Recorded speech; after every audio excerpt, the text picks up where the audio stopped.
ચંપાવટ corporation દ્વારા દર 14મી એપ્રિલે પૂજ્ય બાબા સાહેબ આંબેડકરની યાદ સાથે એમને સૌથી વધારે રાજીપો થાય એવું આ કામ કરવામાં આવે છે. હું ભૂલતો ન હોઉં તો યોગેશભાઈ અને અમૃતભાઈના આ યજ્ઞનો છેલ્લા 6 વર્ષથી હું નિયમિત સાક્ષી રહેલો છું. 6 વર્ષ પહેલા આપણે અહીંયા મળ્યા ત્યારે જે પરિસ્થિતિ હતી અને આજે જે પરિસ્થિતિ છે એની વચ્ચે જે તફાવત થયો છે એ જોઈને આપણે ખરેખર આનંદ અને ગૌરવ અનુભવી શકીએ છીએ. આ કામ સૌથી કઠિન કામ છે, કારણ કે કોઈ પણ વ્યક્તિ રૂપિયા ઉછીના લે તો એમણે કેટલો પરિશ્રમ કરીને એ પૈસા વ્યાજ સાથે પરત આપવા પડે એનો આપ સૌને અનુભવ છે.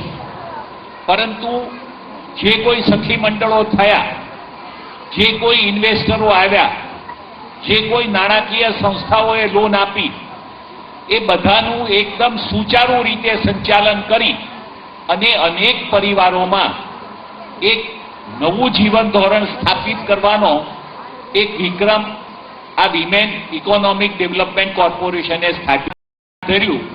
અને આજે લગભગ 8,000 કરતા વધારે લાભાર્થીઓ સુધી તેઓ પહોંચી શક્યા છે અને લગભગ 34-35 લાખ જેટલી રકમ તો તમે બચતની પોતે ઊભી કરી છે અને અન્ય સૌએ તમને જે કંઈ મદદ કરી છે એના કારણે આ કામ વધારે સારું ચાલ્યું છે. પણ આપણામાં કહેવત છે એમાં પાશેરામાં પહેલી પૂણી જેવું છે.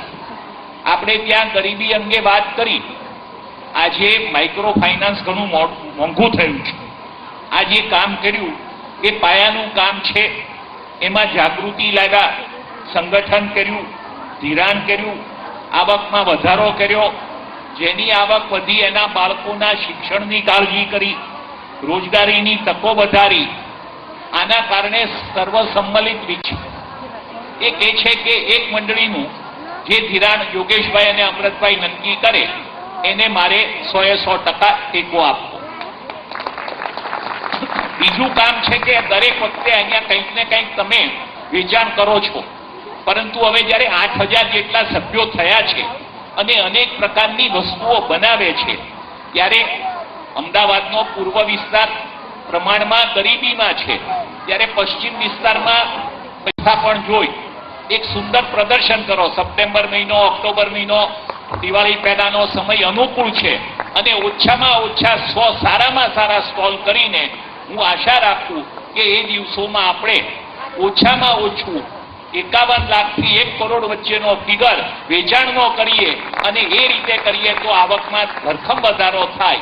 અને મને ખાતરી છે કે જે રીતે બહેનોએ કપડાં બનાવવામાં, ઘર વપરાશની વસ્તુ બનાવવામાં, ખોરાકની વસ્તુ બનાવવામાં પ્રગતિ સાધી છે એને આપણે હવે આખા અમદાવાદના ફલક ઉપર લઈ જઈએ, એની પ્રસિદ્ધિ થાય.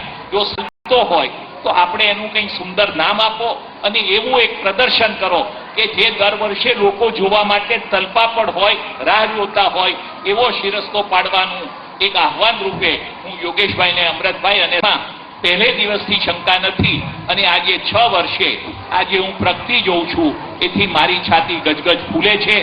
બ્રેવો, ખૂબ ખૂબ અભિનંદન. સૌ કાર્યકરોને વેકના મારા હૃદયપૂર્વકના અભિનંદન આપી હું વિરમું છું.